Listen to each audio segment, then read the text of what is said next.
Alright, so hi everyone, welcome back to a brand new tutorial. Today we're going to be taking a look at a simple but very useful topic, and that is embedding YouTube videos in your SwiftUI applications.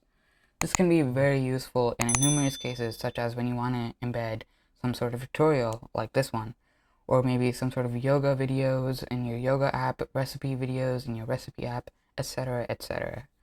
So let's jump right into the tutorial. I have Xcode open already, so all we need to do is create a new Xcode project.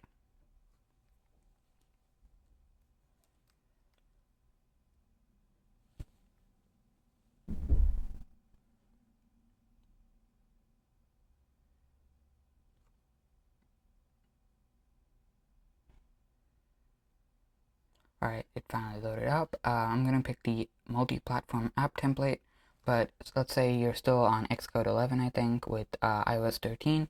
You can, of course, use just the default iOS template. This should work with all versions of SwiftUI.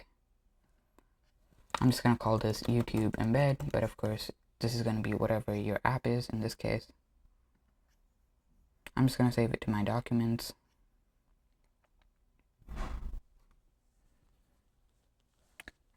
And now that we're in the app, first off, what we're going to do is actually create a UI view representable that's going to actually embed the YouTube video for us.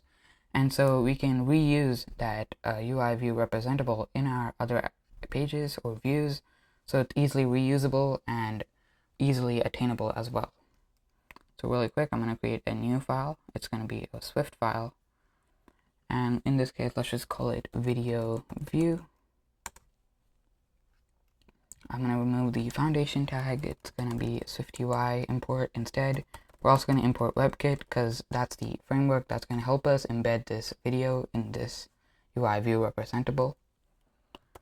Let's just start off by creating a struct for the UI view represent. And if you don't know, UI view representables are a way to include UIKit content in your SwiftUI applications. Real quick, let's just create an attribute for the video ID, since if we're going to make this easily reusable, it's easier if we can just plug in a video ID each time we're calling this video view.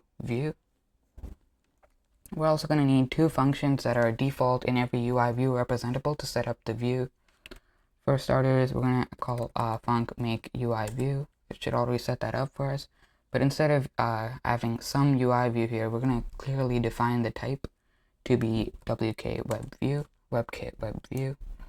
And here in the code, it's just going to return that WebKit web view. And in the func update UI view, which already initializes for us that way, all we need to do is first get our YouTube URL. I'm going to be using a guard-let definition for this, since if the YouTube URL isn't really valid, nothing else is going to work. So first I'm just going to use a guard-let, call it YouTube URL, set it to of type URL, and initialize it with a string. And that string in this case is going to start off with https://youtube, www.youtube.com/embed. Whoops. And then here is where we're going to actually include our video ID. So we can just use the backslash and parentheses to include a variable in here, and that variable is going to be that video ID variable. So here we're just calling the default YouTube embed URL to get that embedded video, since we don't want anything else on the page. And then we're just going to call else and return, since there's no point if our YouTube URL isn't valid. Next up, we're going to actually load and load this UI view up with this WebKit view and with this exact URL as well.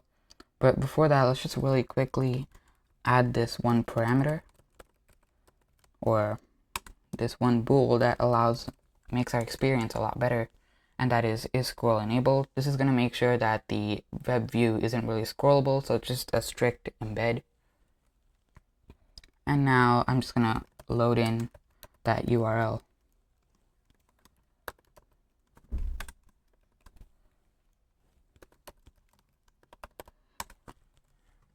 we look at that, that's it. Our video view is successfully created, and it just took around like 20 lines of code. Let's go back to our content view. Instead of this text right here, I'm just going to replace this with our video view. And in this case, our video ID is going to be, well, conveniently, I have a video pulled up. It's the WWDC 21 keynote.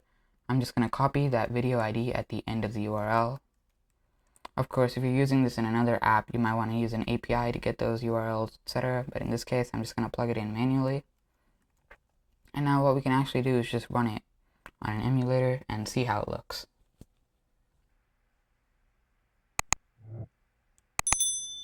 After quite a long while for the emulator to like fully initialize and get the app running, we see our app running and the video has successfully embedded. But if you'll take a look at it, the layout isn't really something that we like. It's a bit wonky. Let's just go into the code and change it. And of course, this is open to your opinion and your preferences. You can edit and modify this any way you'd like. I'm just going to set a frame of min height to be 0, but max height to be of UI screen.main.bounds.height times, let's just say 0.3. So what this does is just set the max height of this video to be only of the total screen's height times 0.3, so that's 30%. I found that that's kind of a reasonable value to fit multiple videos in and make it a proper proportion of like width times height. I'm also going to set a corner radius just to make it look a lot neater, and just add some padding around the horizontal edges. Now if I were to run that again,